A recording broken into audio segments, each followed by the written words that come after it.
Sigamos entonces. Bien, hasta el momento entonces nos ha quedado claro, y si hubiese alguna duda al respecto, formulen las interrogantes correspondientes, nos ha quedado claro qué es el derecho a la tutela jurisdiccional, número 1. Número 2, cuáles son los momentos en que se presenta o se desarrolla este derecho a la tutela jurisdiccional. Y ahora vamos a hacer una breve revisión a su contenido. Cuando decimos que el derecho a la tutela jurisdiccional es la facultad que tiene todo sujeto por su condición natural de ser humano para solicitarle al Estado de que intervenga en la solución del conflicto de intereses, lo que hacemos es reconocer en buena cuenta que cuando hay un conflicto de intereses, ambos protagonistas del conflicto tienen esa misma actitud de acudir ante el órgano jurisdiccional para pedirle a este que se encargue de la solución, indistintamente de cuál sea la posición de uno o del otro. Y es que el derecho a la tutela le corresponde por igual a quien participe en el conflicto, ya sea como exigente, ya sea como pretensor o como demandante en el proceso en sí mismo. Y por tal razón le corresponde la misma dimensión a quien interviene como demandado, a quien interviene como pretendido o a quien interviene como exigido. Entonces, los protagonistas de la relación de conflicto, cualquiera que sea el extremo que ocupen en la relación de conflicto, se encuentran en esa actitud natural de solicitar, de peticionar la solución del conflicto de intereses. Por eso se dice que el derecho a la tutela jurisdiccional es un derecho continente. Otros dicen que es un derecho génesis, es un derecho fuente, es un derecho matriz, porque en tanto derecho genérico, de él se desprenden otros derechos que le dan contenido. Entonces se dice que el derecho, estructuralmente, el derecho a la tutela jurisdiccional, está conformado por el derecho de acción, toda vez que si el que exige al Estado la solución del conflicto lo hace en su condición de exigente, de demandante, entonces estamos hablando del derecho de acción. Ahora, si es que el requiriente de tutela es precisamente el exigido en la relación de conflicto, el demandado en el proceso, entonces lo hace desde el derecho de contradicción. Por eso bien se dice que el derecho a la tutela jurisdiccional, en tanto derecho génesis, en tanto derecho fuente, entonces reconoce estructuralmente el derecho de acción y el derecho de contradicción. Se sostiene también que este derecho a la tutela reconoce como su componente en esta dimensión estructural al derecho al debido proceso. Y el derecho al debido proceso ya no como atributo exclusivo del demandante o del demandado según se trate del derecho de acción o el derecho de contradicción, sino el derecho al debido proceso en tanto se constituye como una necesidad de todos los intervinientes de la relación jurídica procesal de garantizar que el proceso se desarrolle sobre cauces que garanticen la debida intervención de los protagonistas de la relación del conflicto y del órgano jurisdiccional. Claro está que en esta composición estructural en donde se identifica al debido proceso, existen algunas controversias a nivel de la doctrina. Algunos consideran que el derecho a la tutela jurisdiccional y el debido proceso tienen autonomía, son independientes y como tal cada uno constituye una categoría con contenido propio.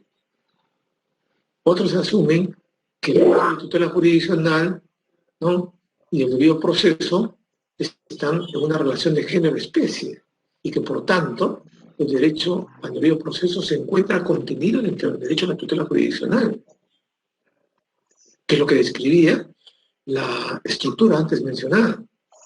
Y en una tercera posición se precisa que el derecho a la tutela jurisdiccional no es parte del derecho, perdón, el derecho al debido proceso no es parte del derecho a la tutela jurisdiccional, sino que en realidad está íntimamente vinculado y tiene una relación simultánea e interdependiente. Por eso, Monroy Gálvez nos decía que entre el derecho a la tutela jurisdiccional y el debido proceso existe la misma relación que se presenta entre la anatomía y la fisiología, cuando se estudia a un órgano vivo, por ejemplo. Es decir, la diferencia solo radica en la visión estática o dinámica de cada disciplina. Cuando estudiamos la anatomía, lo hacemos en una visión estática, ¿verdad? En cambio, cuando estudiamos la fisiología, lo hacemos en una dimensión dinámica. Por eso dice Monroy que el primero, esto dice el derecho a la tutela jurisdiccional, es el postulado, la abstracción, la teoría. En cambio, el segundo es decir, el debido proceso es la manifestación concreta del derecho a la tutela jurisdiccional, es el derecho a la tutela en su actuación misma, a través del debido proceso. En realidad, hay una severa discusión en la doctrina que será objeto de tratamiento en la siguiente sesión, en la próxima semana, cuando abordemos el derecho al debido proceso. De momento, solo lo presentamos como una antesala. Bien. Entonces sigamos avanzando en el trabajo de vinculación con el derecho a la tutela jurisdiccional. Vemos ahora el reconocimiento normativo del derecho a la tutela jurisdiccional, la positivización del mismo. El derecho a la tutela jurisdiccional, como derecho fundamental, tiene sus raíces en el derecho eurocontinental. Y es así, por ejemplo, que la Constitución italiana de 1947 reconoció a todos el derecho a accionar para tutelar sus propios derechos e intereses. Por su parte, la Ley Fundamental de Bonn de 1949 en Alemania reconoció a toda persona el derecho de recurrir a la vía judicial cuando eran vulnerados sus derechos.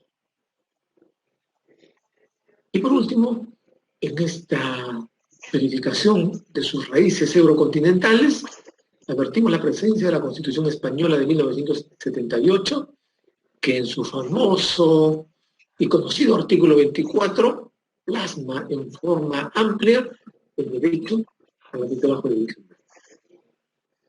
Después, el derecho a la tutela surge en Italia, se prolonga en Alemania y se consagra plenamente en el derecho español.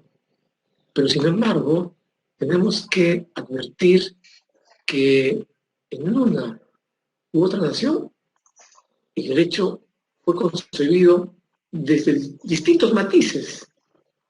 Así, por ejemplo, en Alemania se ha resaltado el carácter público del derecho a la tutela jurisdiccional.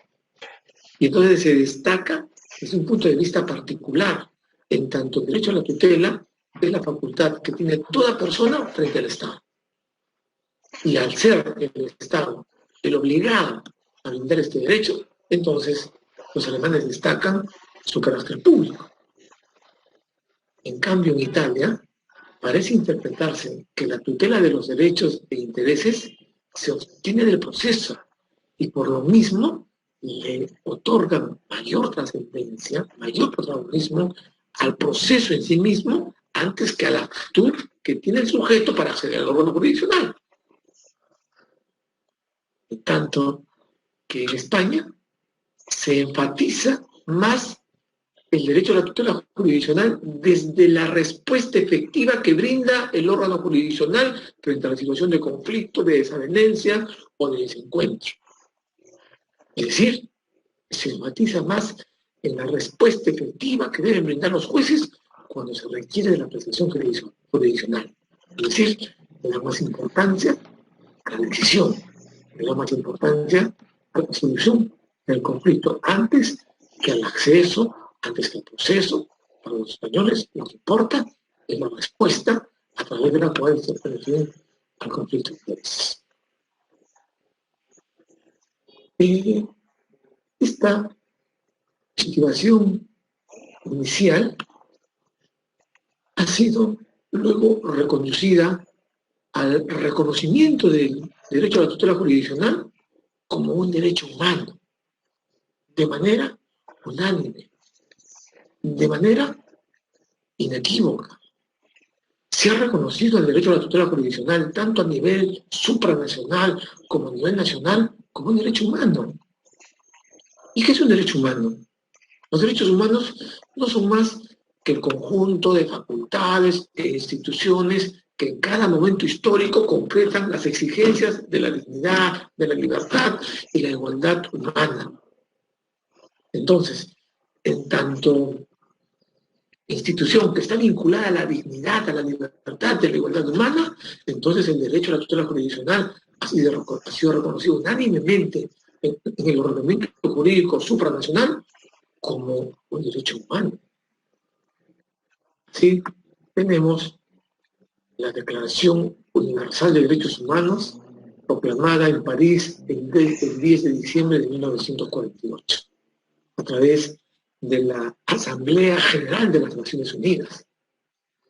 En el artículo 10 de la Declaración Universal de Derechos Humanos se proclama: toda persona tiene derecho, en condiciones de plena igualdad, a ser oída públicamente y con justicia por un tribunal independiente e imparcial para la determinación de sus derechos y obligaciones o para el examen de cualquier acusación contra ella en materia penal. 1948, época de la posguerra, luego de la Segunda Guerra Mundial y de las atrocidades de las cuales fue testigo el mundo entero, entonces hubo una preocupación especial por proteger la dignidad del ser humano. Y una de esas manifestaciones de protección se proclamó a través del derecho a la tutela jurisdiccional, reconociéndole a toda persona que en condiciones de igualdad debe ser oída públicamente y con justicia por un tribunal independiente e imparcial. En esa misma línea ha continuado el Pacto Internacional de Derechos Civiles y Políticos, que fue adoptado y abierto a la suscripción de los países miembros por la ONU el 16 de diciembre de 1966, que ha sido aprobado por nuestro país mediante el Decreto Ley 22.198 en el año de 1970. Este Pacto Internacional de Derechos Civiles y Políticos reconoce en el artículo 14, inciso primero, lo siguiente: todas las personas son iguales ante los tribunales y cortes de justicia. Toda persona tendrá derecho a ser oída públicamente y con las debidas garantías por un tribunal competente, independiente e imparcial establecido por la ley. Y más adelante se consagra este mismo derecho en la Convención Americana sobre Derechos Humanos en el Pacto de San José de Costa Rica, que ha sido suscrita el 22 de noviembre de 1969 en la Conferencia Especializada Interamericana sobre Derechos Humanos, y que ha sido aprobado por el Perú por Decreto Ley 22.231 del 11 de julio de 1978 y ratificado por la 16ª disposición final y transitoria de la Constitución Política de 1978. Entonces, en el artículo 8, inciso primero, la Convención Interamericana de Derechos Humanos proclama: toda persona tiene derecho a ser oída, con las debidas garantías y dentro de un plazo razonable, por un juez o tribunal competente, independiente e imparcial, establecido con anterioridad por la ley en la sustanciación de cualquier acusación penal formulada contra ella o para la determinación de sus derechos y obligaciones en el orden civil, laboral, fiscal o de cualquier otro carácter. Entonces, desde el punto de vista de las normas supranacionales, hay un reconocimiento unánime en relación a la condición de derecho humano de la tutela jurisdiccional. Pero a nivel nacional, a nivel de las normas nacionales, en el caso de nuestra realidad nacional, vemos que el derecho a la tutela, como ya decíamos precedentemente, ha sido elevado a un rango constitucional a partir de la vigencia de la Constitución de 1993, en donde se ha establecido claramente que el derecho a la tutela jurisdiccional constituye un principio y derecho de la función jurisdiccional, según se expresa en el inciso 3 del artículo 139 de nuestra Carta Magna. Ahí se proclama que el derecho a la tutela jurisdiccional, ¿no?, constituye una garantía. Y se dice, son garantías de la función jurisdiccional la observancia del debido proceso y la tutela jurisdiccional efectiva. Con lo cual, entonces, en esta corriente de constitucionalización del derecho, se eleva al nivel, a la categoría de norma constitucional la tutela jurisdiccional efectiva. Luego, nuestra Ley Orgánica del Poder Judicial, en su artículo 7º, también destaca el derecho a la tutela jurisdiccional efectiva. Y en el primer párrafo de la norma señalada nos dice, en el ejercicio y defensa de sus derechos, toda persona goza de la plena tutela jurisdiccional efectiva con las garantías de un debido proceso. Y por último, el Código Procesal Civil y el Código Procesal Constitucional también hacen alusión expresa al derecho a la tutela jurisdiccional. Y así, por ejemplo, el título preliminar del Código Procesal Civil, en su artículo 1, destaca: toda persona tiene derecho a la tutela jurisdiccional efectiva para el ejercicio o defensa de sus derechos o intereses con sujeción a un debido proceso. Y por último, el Código Procesal Constitucional también aborda el tema en los siguientes términos. Nos dice en el artículo 4 que procede el amparo contra resoluciones judiciales firmes como manifiesto agravio a la tutela procesal efectiva, el que a su vez comprende el derecho de acceso a la justicia y el debido proceso. Entonces, en base a este reconocimiento normativo de esta positivización del derecho a la tutela jurisdiccional, incluyen dos aspectos claramente resaltables. El primero, que a lo largo de la normatividad que hemos ido invocando, ha habido una permanente vinculación del derecho a la tutela jurisdiccional con el debido proceso. Tal parece que la línea normativa es la de concebir al derecho al debido proceso y al derecho a la tutela jurisdiccional como un derecho de mutua relación e interdependencia.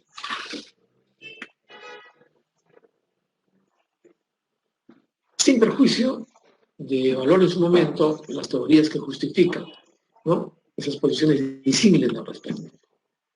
Pero un segundo aspecto resaltante es el que advertimos a la luz de la normatividad contenida en el Código Procesal Constitucional.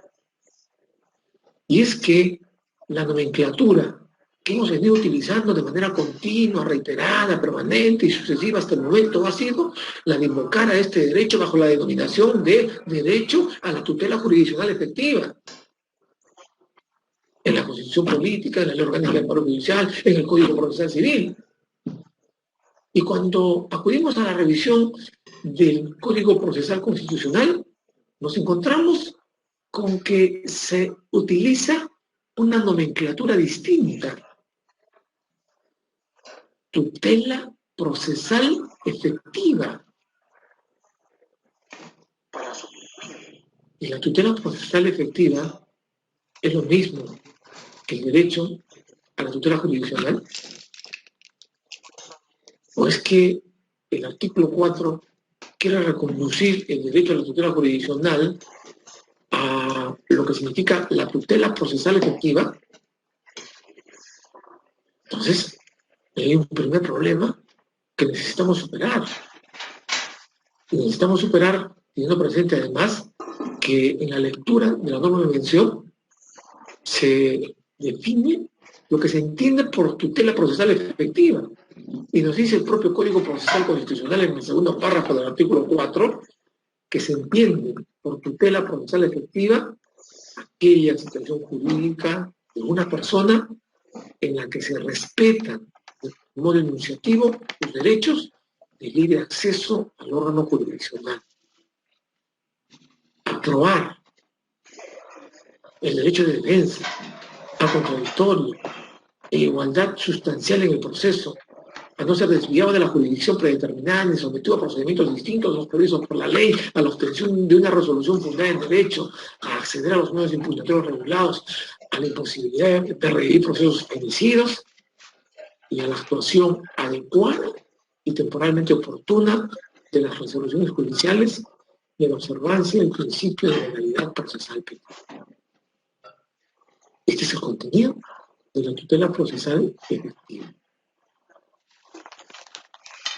Y esta tutela procesal efectiva pareciera ser que ha reconducido la denominación para subsumir dentro de su contenido el derecho a la tutela jurisdiccional y el derecho al debido proceso. Porque cuando extiende esta cartilla en donde describe lo que debemos entender por tutela procesal efectiva, hace referencia al derecho de libre acceso al órgano jurisdiccional, que es típicamente derecho a la tutela.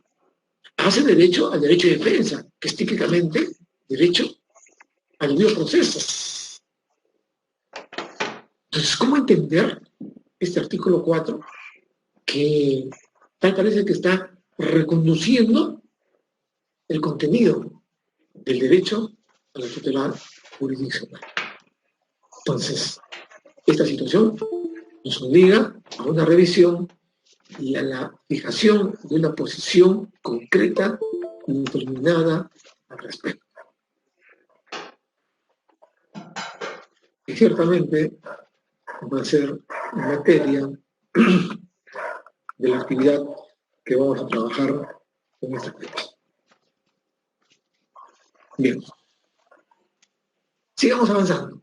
Entonces hemos reconocido el derecho a la tutela jurisdiccional en su dimensión supranacional, en su dimensión nacional, en esa visión constitucional y en esa visión a través del desarrollo de las normas intraconstitucionales.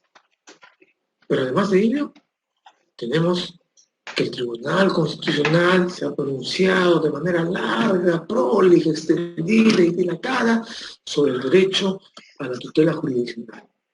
Y básicamente ha desarrollado la idea de que este derecho implica que cuando una persona pretenda la defensa de sus derechos o de sus intereses legítimos, esta debe ser atendida por un órgano mediante un proceso dotado de garantías mínimas. Entonces, en el desarrollo constitucional, entendemos al derecho a la tutela jurisdiccional efectiva como un derecho que se vincula intrínsecamente con el debido proceso. Porque esta actitud para defender nuestros derechos e intereses legítimos será atendida por el órgano jurisdiccional mediante un proceso dotado de garantías mínimas. ¿Qué significa esto? A través del debido proceso. Es por tal razón que, sobre la base de este desarrollo jurisprudencial del Tribunal Constitucional, el contenido esencial del derecho a la tutela jurisdiccional tiene una dimensión tripartita. Por eso veamos ahora como siguiente punto cuál es el contenido del derecho a la tutela jurisdiccional. La Constitución, la Ley Orgánica del Poder Judicial,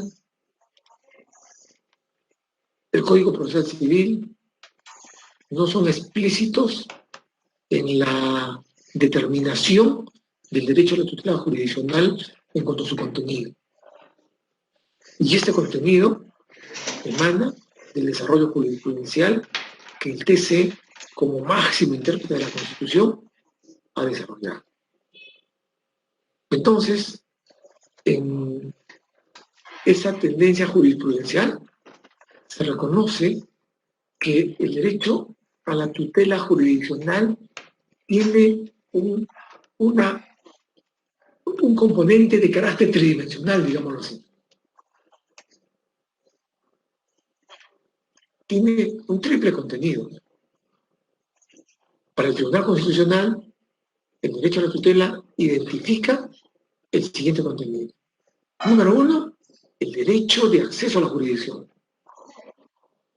Número 2, el debido proceso. Y número 3, el derecho a la ejecución de las sentencias judiciales. Es decir, más o menos los matices que presentaba cada una de las constituciones que abordaron inicialmente el derecho a la tutela jurisdiccional en el derecho eurocontinental. ¿Recuerdan ustedes? En el derecho alemán se abordaba esto básicamente desde la perspectiva del acceso a la jurisdicción, por eso se entendía como un derecho público, en tanto el Estado está obligado a facilitar el acceso a la jurisdicción al ciudadano. En cambio, en la Constitución italiana se ponía mayor énfasis en el debido proceso, en el proceso porque a través de él se va a desarrollar la tarea de administrar justicia. Y por último, en el derecho español, en realidad la atención lo ocupaba la respuesta que brindaba el órgano jurisdiccional, esto es, la decisión al conflicto, la declaración del derecho que corresponde a las partes oponentes en una disputa determinada. Entonces pareciera ser que la lógica que ha seguido nuestro Tribunal Constitucional es reconducir estas tres facetas que en el derecho comparado, en el derecho eurocontinental, se había asumido inicialmente. Y por eso entonces nuestra Constitución le reconoce este triple contenido: derecho al acceso a la jurisdicción, derecho al debido proceso y el derecho a la ejecución de las sentencias judiciales. Por cierto, el Tribunal Constitucional de España, consecuente con esta característica que habíamos referido, ha señalado que el derecho a la tutela tiene los siguientes componentes: el que es típico y clásico, el que es parte del contenido esencial y que describe la naturaleza de este derecho. ¿Cuál es? El derecho de acceso a los tribunales. Pero además de ello, y estableciendo una diferencia con el contenido que le brinda el Tribunal Constitucional peruano, señala que forma parte del contenido del derecho a la tutela jurisdiccional el derecho a obtener una sentencia fundada en derecho congruente. Agrega además el derecho al recurso legalmente previsto, es decir, a la posibilidad impugnatoria. Las decisiones judiciales en sede de instancia tienen que ser susceptibles de revisión por un órgano distinto, por un órgano superior. Y además reconoce el derecho a la ejecución de las sentencias judiciales. La diferencia entre el contenido del derecho a la tutela, según nuestro Tribunal Constitucional, Y según el Tribunal Constitucional de España, radica en que el Tribunal Constitucional de España incorpora como parte del contenido dos categorías que no han sido reconocidas por nuestro Tribunal Constitucional peruano, por lo menos de manera expresa. ¿Cuál es? El derecho a obtener una sentencia fundada en derecho congruente y el derecho al recurso legalmente previsto. ¿Y por qué razón? Porque nuestro Tribunal Constitucional ha reconducido el derecho a obtener una sentencia fundada en derecho congruente y el derecho al recurso legalmente previsto, lo ha reconducido al debido proceso, de tal manera que entendido el debido proceso como un megaproceso, como un plexo de derechos, subsume dentro de su contenido a una gama distinta y variada de derechos, entre ellos el derecho a obtener una sentencia fundada en derecho congruente, el derecho al recurso legalmente previsto, y no solo ellos, sino que además el derecho de defensa, el derecho de audiencia, entre otros que forman parte del contenido del debido proceso. Si queremos seguir estableciendo las relaciones entre lo que precisa el Tribunal Constitucional peruano y el Tribunal español, ambos reconocen como parte del contenido el derecho a la tutela, el derecho de acceso y el derecho a la ejecución de las sentencias judiciales. Es lógico porque ya decíamos que en los distintos matices que se presentó este derecho en España se abordó desde el pronunciamiento del órgano jurisdiccional y, claro está, su consecuente ejecución de aquella decisión o pronunciamiento del órgano jurisdiccional. Bien. Entonces, para seguir trabajando el tema, vamos a abordar el primer contenido del derecho a la tutela jurisdiccional, es decir, este derecho de acceso a la jurisdicción.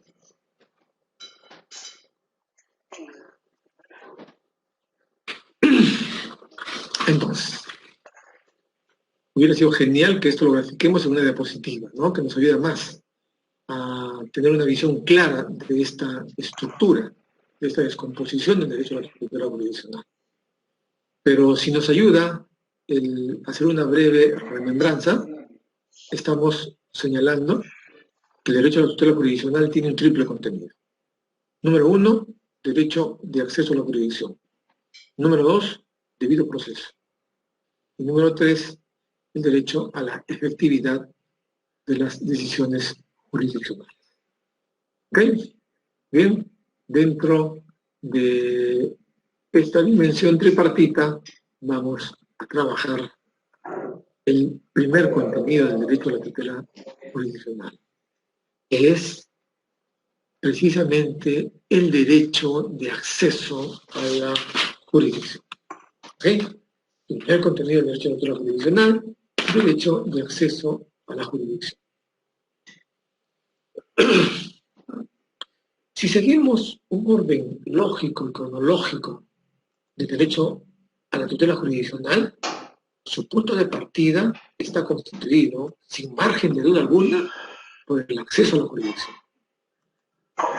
Es el acceso a la jurisdicción lo que determina el derecho a ser parte en un proceso y el derecho a promover la actividad jurisdiccional necesaria para desembocar en una decisión judicial sobre las pretensiones que estamos proponiendo en búsqueda de solucionar el problema, el conflicto, la disparidad del cual somos protagonistas.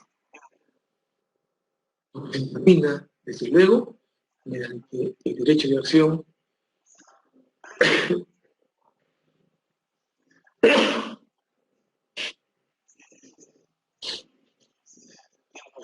perdón.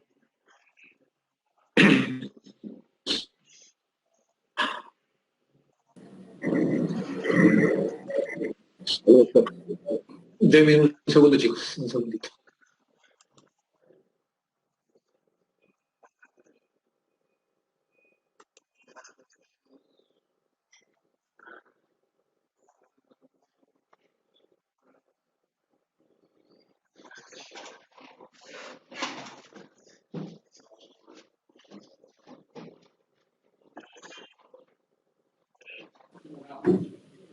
Delegado, estoy probando mi audio. ¿Se escucha bien?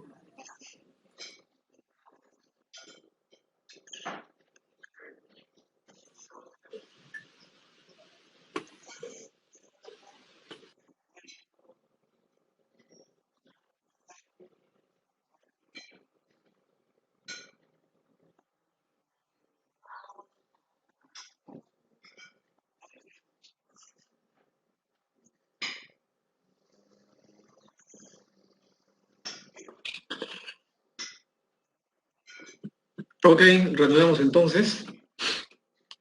Un estornudo derivado de un problema de alergia, chicos. Ojalá no de un problema del COVID, ¿no?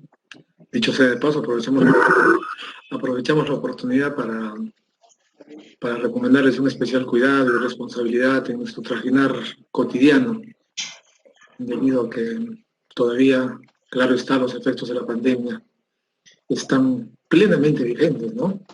Entonces tenemos que cuidar a las personas vulnerables. A veces, quienes nos sentimos llenos de energía, de vitalidad, de juventud, ¿no? Tenemos que sacrificarnos para proteger a los que tenemos en casa. Tengo en casa, por ejemplo, a mi padre de 92 años y a mi madre de 84 años. Entonces, esta situación me provoca profunda preocupación porque son altamente vulnerables, ¿no? Entonces, por eso, siempre que tengo la oportunidad, a vuestro alcance. Necesitamos cuidarnos mucho, necesitamos ser responsables. Esperemos que pronto se encuentre la vacuna y podamos solucionar esta situación tan difícil y de terror que nos ha tocado vivir. ¿Ok? Sigamos adelante entonces.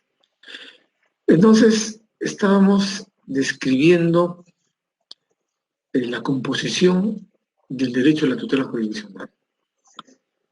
E identificábamos como primer componente el derecho de acceso a la jurisdicción. Entonces, esta primera manifestación está referida a la actitud de acudir ante el órgano jurisdiccional.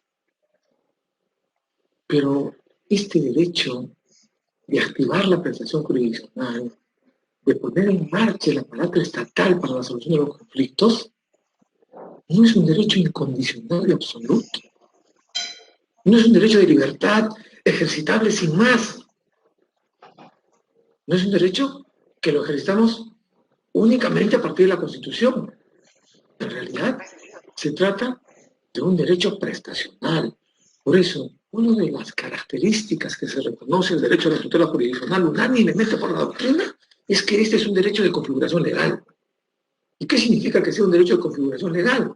Significa que está sujeto al desarrollo normativo a través de las normas infraconstitucionales. De tal manera que el derecho a la tutela solo puede ejercitarse por los cauces que el legislador establece. Entonces el legislador ha recibido la autorización por parte de la Constitución de establecer los requisitos, las condiciones y los presupuestos para organizar adecuadamente el acceso a la jurisdicción. Y es que, en efecto, si al acceder a la jurisdicción vamos a desencadenar como herramienta o como instrumento el proceso, como ya lo hemos dicho señaladamente y reiteradamente en forma anterior, entonces necesitamos organizar de manera lógica, sistemática y coherente el proceso a través del cual vamos a acceder a la jurisdicción. Y es por eso que el legislador ha recibido el encargo de establecer cuáles son los requisitos, cuáles son los puestos que deben satisfacerse para acceder al órgano jurisdiccional, cuyos requisitos, presupuestos, lineamientos, condiciones, exigencias no deben responder a un capricho meramente ritual por parte del legislador, sino a la necesidad de ordenar el proceso a través de ciertas formalidades. ¿Para qué? Para garantizar los derechos e intereses legítimos de las partes. En esa medida se justifica entonces que el legislador se encuentra en actitud de establecer requisitos, condiciones y presupuestos. Es de esta manera, entonces, que se justifica por qué el derecho a la tutela jurisdiccional, entendido como un derecho humano, un derecho fundamental de primera generación, se ha dicho que además resulta consustancial e inherente a la naturaleza humana, exija en su efectivización determinadas condiciones y requisitos. Y lo verificamos a través de las exigencias que establece el ordenamiento jurídico para poder proponer válidamente una demanda. Por ejemplo, requisitos de admisibilidad, requisitos de procedibilidad. ¿Dónde encuentra la justificación aquellas exigencias que pareciera ser de inicio que son incompatibles con la Constitución, que conspiran contra el mandato constitucional en cuanto lo reconoce como un derecho humano? Pero no. Su carácter de ser un derecho prestacional, de ser un derecho de configuración legal, entonces justifica la necesidad de establecer algunas exigencias, algunos requisitos, algunos presupuestos. Pero no. ¿Alguien tiene el micro prendido, por favor? Pero estos requisitos, estos presupuestos, decíamos, deben establecerse en garantía de los derechos e intereses legítimos de las partes. Y por último, en búsqueda de una organización sistemática y coherente del proceso. Entonces, este derecho de acceso a la tutela jurisdiccional incluye tres aspectos fundamentales. Miren cómo vamos descomponiendo el derecho a la tutela jurisdiccional. Primero le hemos reconocido un triple contenido: derecho de acceso, debido proceso y a la efectivización de las sentencias judiciales. Pero el derecho de acceso tiene a su vez tres aspectos fundamentales, tres manifestaciones claras y concretas, que son el derecho a la apertura del proceso. Número uno, el derecho a ser convocado al proceso. Número dos, la exigencia de postulación. Número dos. Entonces, el derecho a la apertura lo identificamos claramente con quien activa la prestación jurisdiccional, con quien se encuentra en aptitud de poder desencadenar el aparato estatal para la tarea de la función jurisdiccional. ¿Y quién es el que activa la prestación jurisdiccional? Ni más ni menos que el demandante. Entonces, el derecho a la apertura del proceso está vinculado a la situación del demandante. En tanto que el derecho a ser convocado al proceso está vinculado, desde luego, al otro extremo de la relación jurídica procesal, a quien en la relación de conflicto tiene la condición de exigido, de pretendido, y que ya en el proceso mismo tiene la condición de demandado. En tanto, el derecho de acceso a la jurisdicción también debe cautelar el acceso no solo del demandante, sino también del demandado.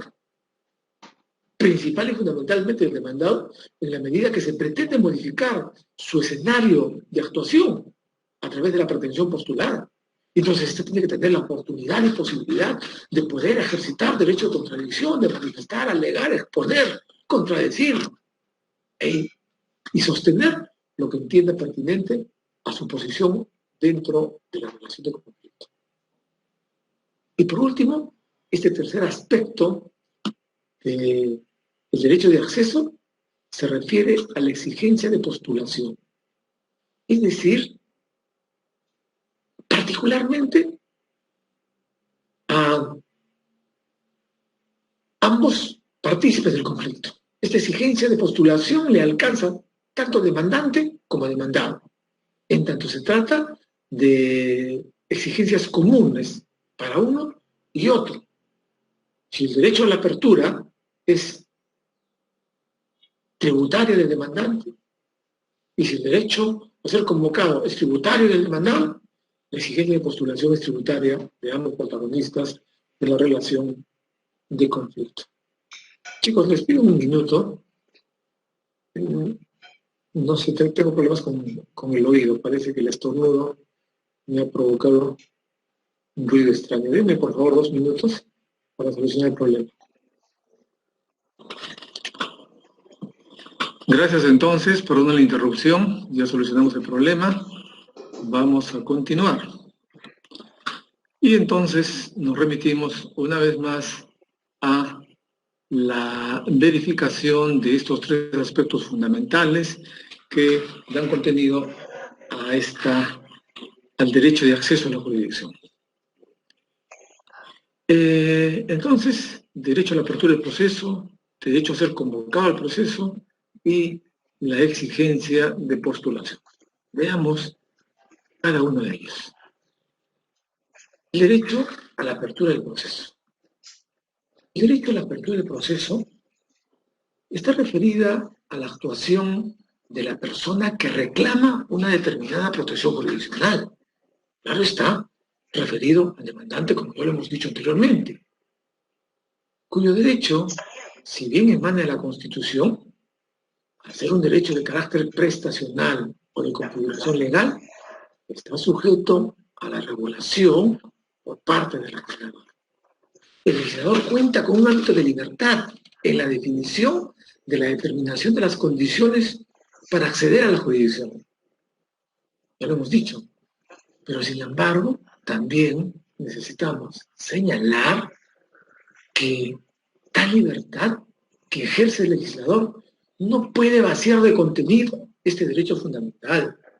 De tal manera que ni el legislador puede poner obstáculos a este derecho que no respeten su contenido esencial, ni nadie que no sea el legislador puede crear impedimentos o limitaciones a su alcance, ya que este derecho o estas limitaciones solo pueden regularse por ley expresa.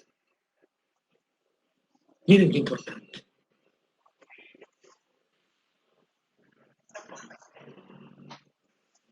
Importante porque en la realidad cotidiana vamos a advertir que hay resoluciones judiciales que están directamente vinculadas con el acceso a la jurisdicción, que no son más que las resoluciones de calificación de la demanda, que tienen una sustentación que no se condicen con la dimensión constitucional de este contenido del derecho de acceso a la jurisdicción, particularmente referido a la apertura del proceso. Está bien, la ley tiene la potestad de crear requisitos y condiciones, pero estos requisitos y condiciones no pueden vaciar de contenido el derecho de acceso a la tutela jurisdiccional. Este es el horizonte que tenemos que tener presente al momento de trabajar lo que es postulación de una demanda o lo que es calificación de una demanda, cualquiera que sea nuestra posición o participación en el desarrollo del proceso. Si somos abogados que ejercemos el patrocinio, entonces sobre la base de este horizonte tenemos que verificar que el derecho a la apertura del proceso no puede basarse de contenido con exigencias irrelevantes, intrascendentes, que no están previstas y no están consideradas en la normatividad. Y es que por eso se dice que el legislador no puede poner obstáculos que no respeten el contenido esencial de este derecho.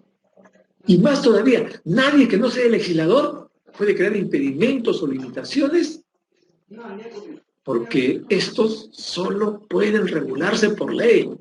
Los requisitos, condiciones, dicho en otros términos, los requisitos de la demanda, sean requisitos de forma, de fondo, de admisibilidad o de procedencia, solo deben encontrar su origen en la ley. No puede existir otro instrumento normativo distinto a la ley que se encargue de establecer requisitos, condiciones, exigencias. Esta es la protección que la norma de desarrollo constitucional ha establecido al respecto cuando en el artículo 3 de nuestro código, reconociéndose precisamente esta característica de ser un derecho de configuración legal, se establece una premisa de real relevancia. ¿Qué nos dice el artículo 3 de nuestro Código Procesal Civil? El artículo 3 nos dice lo siguiente. Miren qué importante.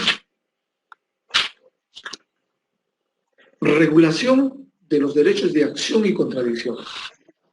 Los derechos de acción y contradicción en materia procesal civil no admiten limitación ni restricción para su ejercicio, sin perjuicio de los requisitos procesales previstos en este código. Es decir, que solo en este código se pueden establecer limitaciones, se pueden establecer exigencias traducidas en requisitos, y no por otras normas distintas que no provengan de este código. Y por último, en vía de extensión se ha asumido que los requisitos y condiciones para el acceso a la jurisdicción solo pueden emanar de una norma que tenga el mismo rango procesal civil. Lo que significa que no se pueden implementar requisitos a través de una resolución administrativa, ¿no? Un decreto supremo, entre otros. Pero esta primera manifestación del acceso a la jurisdicción, entendida como el derecho a la apertura del proceso, tiene a su vez varias manifestaciones. Miren ustedes cómo este derecho a la tutela jurisdiccional, que nos ocupa 2 renglones en la Constitución y en el Código, en realidad es un derecho de amplio contenido, y que en su desarrollo, miren ustedes toda la estructura que supone. Entonces, el contenido del derecho a la tutela es tripartito. 1, acceso a la jurisdicción. 2, debido proceso. 3, efectividad de las resoluciones judiciales. ¿Cierto? Muy bien. De este triple contenido nos estamos refiriendo solamente al primero, el derecho de acceso a la jurisdicción. Y en el derecho de acceso a la jurisdicción hemos reconocido 3 manifestaciones. El derecho a la apertura del proceso, el derecho a ser convocado al proceso y la exigencia de postulación. Y en esta primera manifestación del derecho a la apertura del proceso, a su vez, identificamos hasta 4 fases o aspectos que tenemos que revisar, que tenemos que examinar, y que se refieren concretamente a la titularidad del derecho a la tutela. Número 1, a la prohibición de obstáculos excesivos o irrazonables. Número 2, a la verificación del principio del favor actionis o pro actionis y sus manifestaciones. Esto es, el antiformalismo y la subsanabilidad de los defectos procesales. Y por último, número 4, el derecho a la justicia gratuita.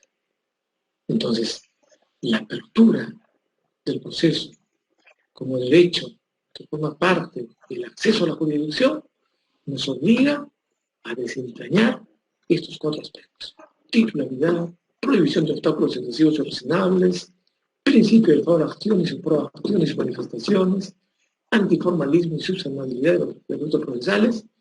Bueno, y número 4, el derecho a la justicia. Entonces, vamos a trabajar los 2 primeros. ¿Ok? Y el resto lo dejamos para mañana, dado que estamos cerca de la 1 y entiendo que seguramente cansados y agotados de tener que soportarme durante tantas horas de la mañana, sin ninguna diapositiva que grafique la exposición. Mil perdones por eso. Bueno, entonces, esos 2 aspectos que entendemos los terminamos hasta la 1 de la tarde. El primero es relativo a la titularidad. Este primer aspecto se refiere a la identificación de quién es el titular del derecho a la apertura como parte del acceso a la tutela jurisdiccional. Entonces, creo que tenemos claro que al ser un derecho fundamental, el que es materia de comentario, corresponde a toda persona por su sola condición natural, en tanto se adecue a las exigencias establecidas por el ordenamiento jurídico. Por tanto, este derecho puede ser invocado por igual, ya sea por los ciudadanos naturales o peruanos o por los ciudadanos extranjeros. Y es que el derecho a la tutela jurisdiccional no admite distinción de esa naturaleza, por razón de origen, por razón de raza, por razón de crédito. Más allá de la verificación de las exigencias establecidas por el ordenamiento jurídico, entonces son tributarios o titulares del derecho a la tutela jurisdiccional cualquier persona por su sola condición natural, sin admitir un tipo de distinción.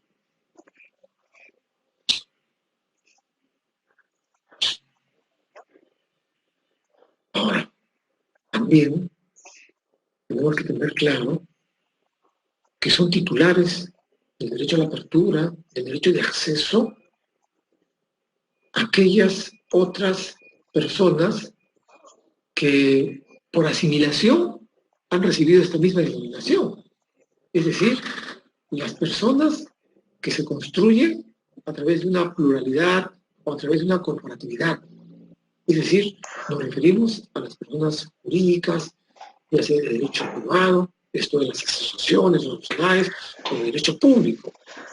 Estas personas que por asimilación, o estas entidades, mejor dicho así, que por asimilación tienen la condición de personas y personas jurídicas por ficción de la ley, entonces también tienen la aptitud de ejercer el derecho de apertura, el derecho de acceso a la jurisdicción, sin más limitación que las provenientes de los requisitos para proponer válidamente una demanda que aparecen contenidos en el Código Procesal Civil. Pero en cualquiera de estos dos casos, ya sea que le invoquen personas naturales o ya sea que le invoquen personas jurídicas, su ejercicio está supeditado a las reglas relativas a la capacidad de representación. No nos olvidemos que la capacidad procesal es la aptitud para intervenir válidamente en un proceso judicial. Y que nuestro ordenamiento distingue entre la capacidad para ser parte material y la capacidad para ser parte procesal, siendo que la capacidad para ser parte material es aquella que no exige mayores condiciones que nuestra sola condición natural de seres humanos. De tal manera que todos, por esta sola condición, somos o tenemos capacidad para ser parte material. No necesitamos de mayor exigencia para ser titulares de la participación en una instancia judicial. En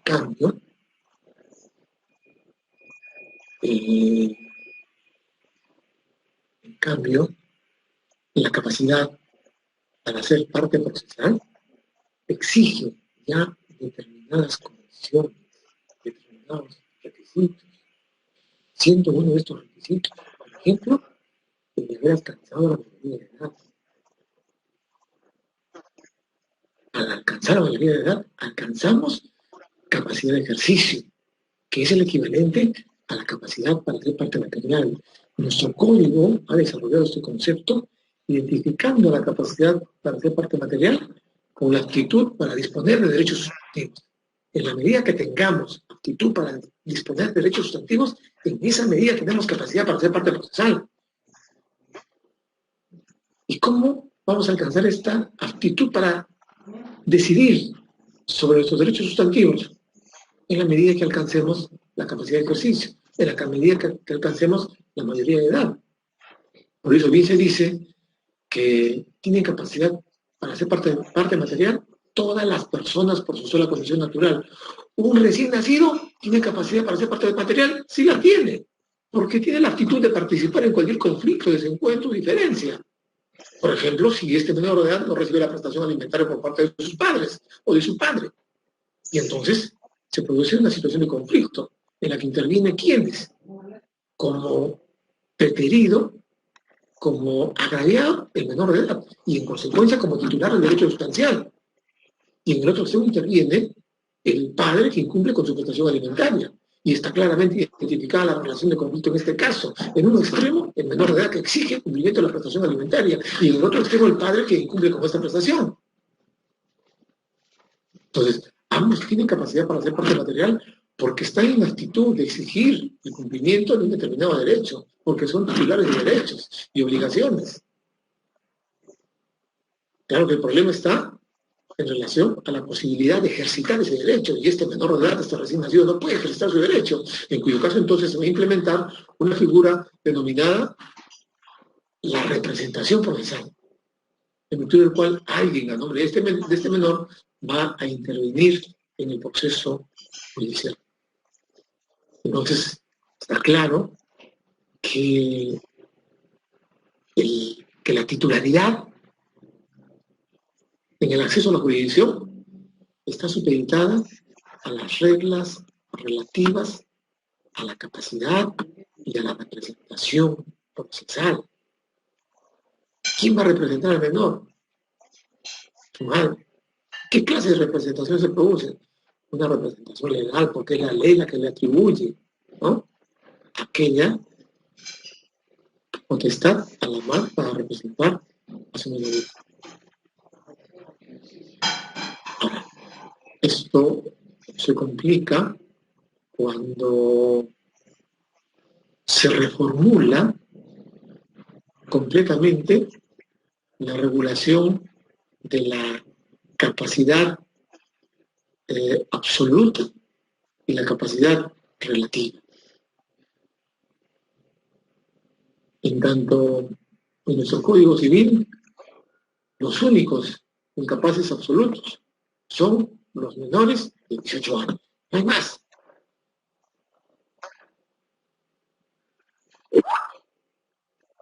Porque, según esta reforma legislativa, las personas que adolecen de deterioro mental, las personas que adolecen de retardo mental, y antes todavía las personas que eran ciegos-sordas, ciego-mudas, entonces ya han dejado de tener incapacidad de ejercicio absoluta. Y por el contrario, en una nueva tendencia que hay para la protección de estas personas, relevando su dignidad personal, se ha establecido una modificación al artículo 42 de nuestro Código Procesal, de nuestro Código Civil, en donde se destaca toda persona mayor de 18 años tiene plena capacidad de ejercicio. Toda persona mayor de 18 años, sin admitir distinción de ninguna naturaleza, si estuviese padeciendo de una enfermedad mental o no, porque aún cuando padeciera la enfermedad mental, entonces la ley le reconoce capacidad de ejercicio. Y miren ustedes, el código va más allá todavía. Luego dice, a renglón seguido, esto incluye a todas las personas con discapacidad en igualdad de condiciones con las demás y en todos los aspectos de la vida, independientemente de si usan o requieren de ajustes razonables o apoyos para la manifestación de su voluntad. Entonces, esta modificación ha trastocado las reglas de la capacidad para ser parte procesal. Y entonces corresponde preguntar e interrogar a una persona que padece de deterioro mental, a quien el ordenamiento jurídico le reconoce capacidad de ejercicio plena conforme al artículo 42 del Código Procesal Civil, puede comparecer de manera indirecta y personal al proceso, puede acceder a la jurisdicción, porque ya no hay la figura de la interdicción civil, que solo ha sido, ¿no?, mantenida para los especiales casos del ebrio habitual, del toxicómano, del que incurre en estado de valencia, en fin, pero no para los que tienen discapacidad. Pues ahí otro problema que necesitamos solucionar. Otro aspecto importante que debemos destacar en relación a la titularidad del derecho es que el acceso a la jurisdicción se reconoce a las personas no solo como titulares de derechos subjetivos, sino también como titulares de intereses legítimos. Esa es la trascendencia de este primer aspecto relativo a la titularidad del derecho. El derecho de acceso a la jurisdicción se reconoce a los titulares de un derecho subjetivo y a los titulares de un interés legítimo. Y así lo ha plasmado claramente el Código Procesal Constitucional, cuando dice en el artículo 2,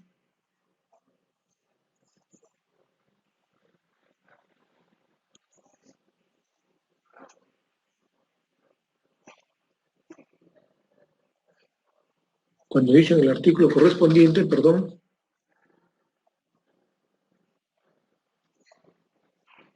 bueno, acá, no lo encontraba, estaba leyendo otra parte. Decíamos que lo ha plasmado claramente el Código Procesal Civil en su título preliminar, donde establece las directivas, las normas que se entienden como postulados y sostiene el proceso, cuando nos dice que toda persona tiene derecho a la tutela jurisdiccional efectiva para el ejercicio o defensa de sus derechos o intereses. Para la defensa de sus derechos o intereses. Es importante. ¿Por qué es importante? Les voy a explicar enseguida. Esto también ha sido plasmado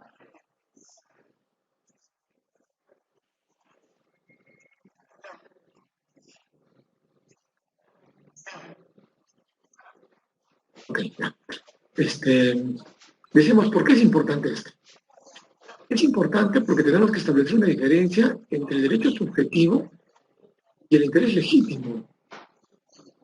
El derecho subjetivo es aquel que el ordenamiento jurídico nos atribuye frente a una especial circunstancia determinada.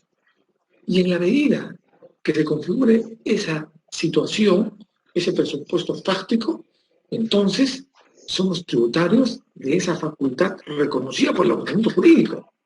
Por ejemplo, el ordenamiento jurídico dice, aquel que por dolo culpa ocasiona un daño, está en obligación de reparar el daño. De esta norma surge un derecho subjetivo. El derecho subjetivo que tiene el afectado, el menoscabado, el dañado, el transgredido, por una conducta dolosa o culposa, de obtener una reparación frente a aquella agresión. Entonces, la norma nos atribuye una facultad.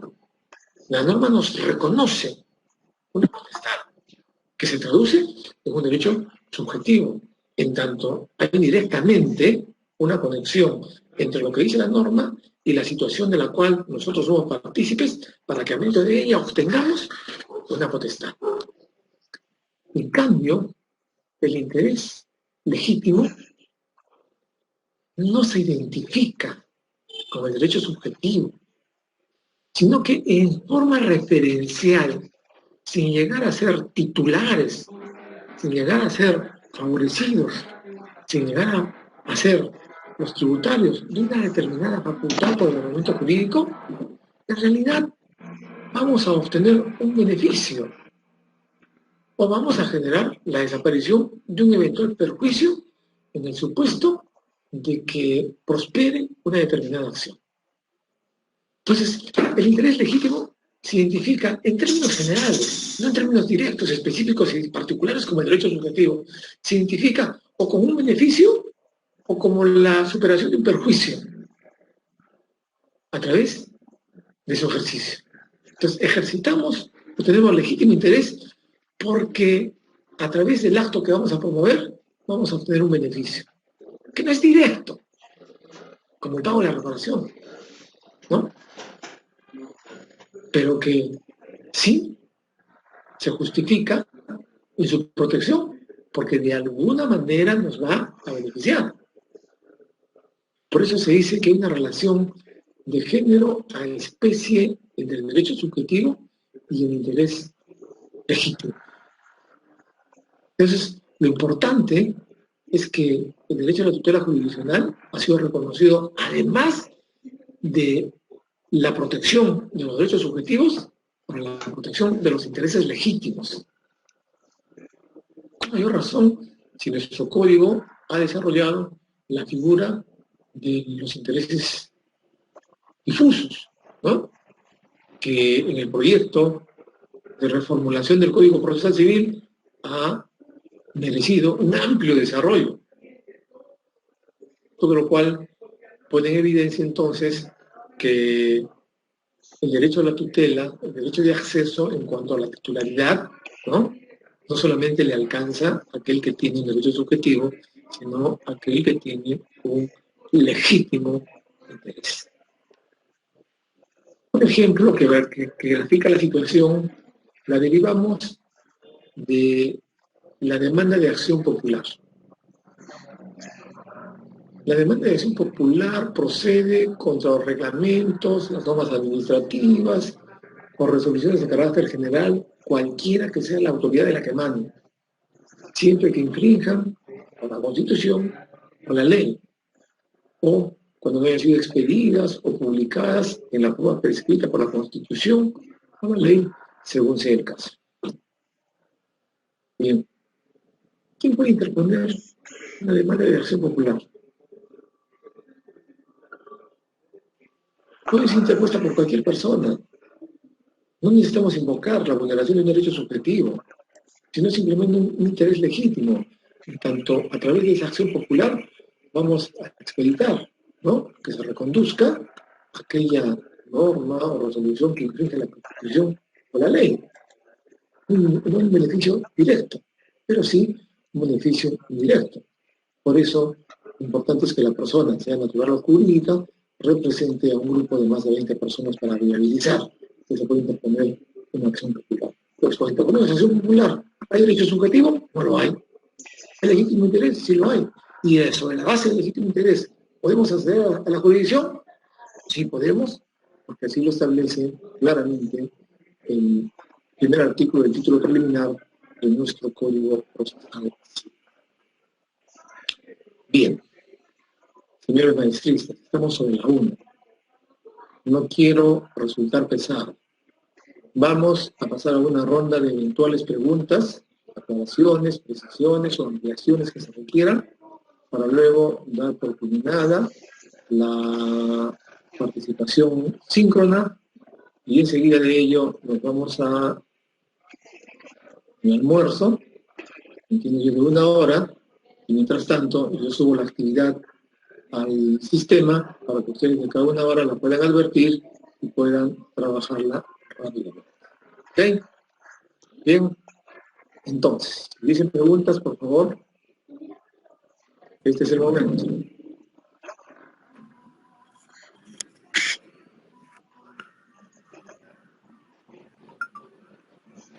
Doctor, buenas tardes. Hola. Doctor, yo tengo más que una pregunta, quisiera que me aclare, doctor. Usted estaba hablando del derecho a la tutela,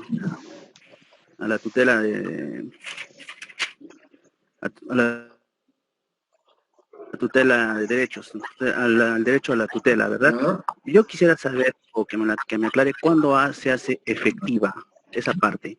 ¿Cuando interviene el debido proceso? Ese acceso al derecho. Ya. Eso quisiera que me aclare, doctor. Sí, claro que sí. En realidad, si decimos el derecho a la tutela jurisdiccional efectiva, estaríamos entrando en un error de denominación, porque la tutela jurisdiccional por sí mismo ya implica que esta tiene que ser efectiva, porque si no, dejaría de ser tutela jurisdiccional. Entonces no necesitamos que en su denominación destaquemos que la tutela jurisdiccional deba ser efectiva, ¿no? Pero sin embargo, en la denominación que se utiliza, ha recogido esta versión y entonces se conoce como el derecho a la tutela jurisdiccional efectiva. ¿Y qué significa que el derecho a la tutela jurisdiccional sea efectiva? Significa que esta actividad de acceder a la jurisdicción, en donde generamos un proceso e introducimos una pretensión para ser debatida en oposición a la particular posición del demandado, va a tener que ser resuelta y finalmente va a tener que ser declarada mediante sentencia su decisión final. Y si la decisión final dice fundada la demanda, en tanto se ha acreditado que el demandante tiene el derecho a obtener el pago de una reparación o el pago de una suma de dinero, entonces la tutela se hace efectiva cuando precisamente se cumple con el mandato judicial contenido en la sentencia. Por eso, la efectividad de la tutela jurisdiccional es un componente fundamental y trascendental, porque ¿de qué nos sirve el ejercicio de la actividad jurisdiccional, el ejercicio de la función judicial, si es que por último hemos transitado por un largo camino para que aquella decisión no se materialice, no se consolide, no sea efectiva en términos prácticos? La decisión judicial habría sido una declaración romántica, una declaración lírica, poética, que no nos sirve de nada. Pues en tanto se haga efectiva, en tanto se materialice, entonces la tutela jurisdiccional se hace efectiva. ¿Necesitamos decir que la tutela jurisdiccional debe ser efectiva? En realidad no. Más bien, al decir derecho a la tutela jurisdiccional efectiva, más o menos entraña el peligro de que estamos reconociendo la teoría del derecho de acción concreto, ¿no? En virtud del cual solo tienen, ¿no?, el derecho de acción las personas que son titulares del derecho y que por lo mismo van a obtener un resultado o una respuesta favorable, ¿no? Entonces, ese peligro entraña el hecho de atribuirle a la denominación tutela jurisdiccional efectiva.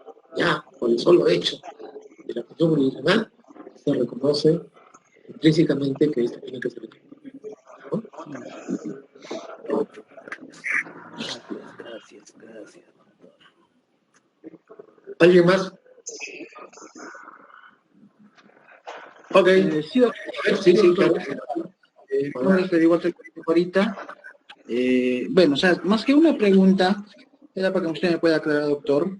Si bien es cierto, la tutela jurisdiccional es la potestad que se les da en este caso a los funcionarios de la Administración de Justicia, que eso va englobado. O sea, mi pregunta va a ser enfocada ¿en qué punto? O sea, porque si bien es cierto, tenemos diversos recursos, hace un momento lo escuché decir, doctor, en cuanto a cuando sale fundada una resolución, pero también recordamos, doctor, que toda resolución es impugnable, ¿no? O sea, puede ser por diversos tipos de interpretaciones. Yo considero que la tutela jurisdiccional efectiva, no sé si estoy equivocado, doctor, me aclara usted, la tutela jurisdiccional efectiva debería ir de la mano con el debido proceso. Y obviamente, el debido proceso tiene que estar, las resoluciones que emanan los órganos jurisdiccionales tienen que estar debidamente motivadas, porque si yo bien es cierto, hay diversos tipos de recursos en el Estado peruano para poder impugnar una resolución, sea de primer grado o segundo grado, incluso, bueno, si no vamos a materia penal o un derecho fundamental, hasta puede ir a la Corte Interamericana, ¿no? Entonces mi pregunta va, doctor, ¿cuándo y cómo es que terminaría la vulneración a un debido proceso? Porque debido proceso es la vulneración a un derecho fundamental de una persona, y eso va acompañado, creo yo, de la tutela jurisdiccional, ¿no? Bueno, eso es a nivel constitucional, no sé si me puede un poquito ampliar ese panorama, doctor. Ok. A ver, la pregunta es, ¿cuándo termina la vulneración del debido proceso? Bien.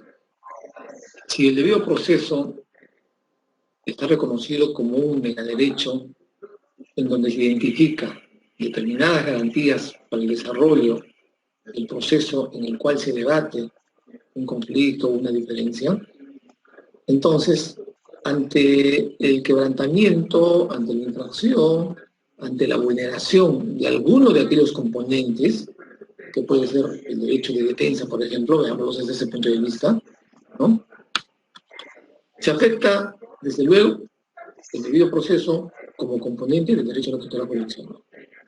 Entonces, esta afectación se va a ver terminada, entiendo yo, cuando se rectifica los defectos de emplazamiento que se ha provocado a través del cual se genera la afectación del derecho de defensa. Si no he tenido la oportunidad y la posibilidad de asumir mi derecho de defensa a través de la contradicción correspondiente, porque no he tenido conocimiento del proceso debido a que la notificación se ha desarrollado de manera irregular y debida sin satisfacer las exigencias que el propio código establece, entonces, cuando reclamo de aquella afectación por vulneración del debido proceso, entonces se va a disponer como solución al problema la de renovar el acto procesal viciado, la de renovar la notificación concretamente. Y una vez que me notifiquen, podré ahora sí ejercitar y asumir mi derecho de defensa. Entonces, claro está, ante la pregunta, ¿cuándo acaba o cuándo termina la afectación al debido proceso? Cuando se subsana, cuando se corrige precisamente la irregularidad o la anomalía que se advierte en el proceso. Ahora, se ha dicho también que el debido proceso forma parte del derecho a la tutela jurisdiccional. No es verdad, desde el punto de vista de nuestro Tribunal Constitucional ya lo estamos diciendo, ¿no? Y así lo hemos presentado. Forma parte del contenido del derecho a la tutela, ¿no? 1, el acceso. 2, el debido proceso. Ya está, lo estamos reconociendo, ¿no? Entonces, si bien es cierto que en la doctrina vamos a ubicar posiciones distintas, ¿no? En realidad, la posición reconocida por nuestro TC es la de reconocerla como parte del derecho a la tutela jurisdiccional, ¿no? Lo que permite destacar o resaltar su vinculación intrínseca, o lo que decía Monroy y Galvez, ¿no? Se trata de una visión estática o una visión dinámica, pero finalmente es lo mismo. Lo uno es la abstracción y lo otro es la comprensión. Lo uno es la teoría y lo otro es la aplicación, el desenvolvimiento, la puesta en marcha de dicho derecho. ¿Más preguntas? Sí, doctor, justamente lo que estaba diciendo, doctor. Si bien es cierto, le da la facultad al juzgador de poder rectificar, entonces estaríamos hablando de una nulidad. Una nulidad puede ser de una falta de motivación de una resolución vulnerando el debido proceso. No sé si estoy en el camino correcto. Claro, pero ¿cuál es la duda? A ver, no entiendo bien. No, o sea, lo que yo me voy a hace rato le decíamos, o sea, ¿cuándo se acaba la vulneración al debido proceso? Entendiendo de que cada resolución es materia de impugnación. Obviamente, dentro de un proceso se plantea diversos recursos, ¿no? Llámese nulidades, llámese, no sé, en el ámbito penal, el tema de la contradicción, como un principio fundamental. Entonces, mi pregunta justamente lo que iba, ¿no? ¿En qué momento y cuándo se acaba ante los órganos jurisdiccionales la vulneración al debido proceso? Entendiéndose que hay muchas resoluciones que son de carácter impugnativo, ¿no? Claro, yo creo que una vez más nos ratificamos, ¿no? En términos generales, cuando se corrige la situación defectuosa, la situación irregular. Ahora, el tema es el de expeditar, ¿y de qué manera se corrige? Se corrige vía nulidad, ¿no es cierto? Puede ser, se corrige vía recurso impugnatorio, que también es un camino válido, se corrige vía un nuevo proceso, cuando hacemos una nulidad de cosa fraudulenta, que también es válido, ¿no? O sea, finalmente los mecanismos para poner fin a la vulneración al debido proceso están previstos por el ordenamiento jurídico y son distintos y variados. Podemos utilizar distintas herramientas, las que resulten para el caso concreto y para la situación específica que se presente, ¿no? Entonces, dependerá de la situación frente a la cual estemos en un caso concreto.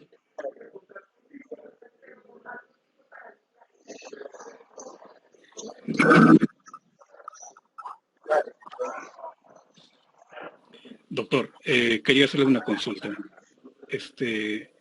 Usted nos ha dicho que el derecho a la tutela jurisdiccional efectiva es un derecho continente y entre ellos está el derecho de acceso a la jurisdicción e incluso hizo un análisis comparativo con los componentes del derecho a la tutela jurisdiccional en el caso español. Tengo entendido que en el derecho de acceso a los tribunales ha habido una modificación en lo que respecta al control de la carga procesal. Entonces, yo creo que en ese caso se estaría de alguna forma atentando contra el derecho de acceso a los tribunales, puesto que esta norma establece que se haga un pago previo para acceder a los tribunales, ¿no? No sé si sea viable también hacer un tipo de modificación legal aquí para de alguna forma atenuar, ¿no?, la carga procesal. No quisiera saber su punto de vista. Gracias. Ok. En la estructura del derecho a la tutela, cuando hemos verificado la apertura del proceso como manifestación del acceso, hemos advertido 5 fases, 4 fases, 4 niveles, ¿no? Acabamos de trabajar en lo relativo a su titularidad, quién es el titular de este derecho. Y hemos dicho que además hay que revisar la prohibición de obstáculos excesivos y irrazonables, el antiformalismo y la subsanabilidad, y además, el 4º punto, el derecho a la justicia gratuita. O sea, doctor, una pregunta.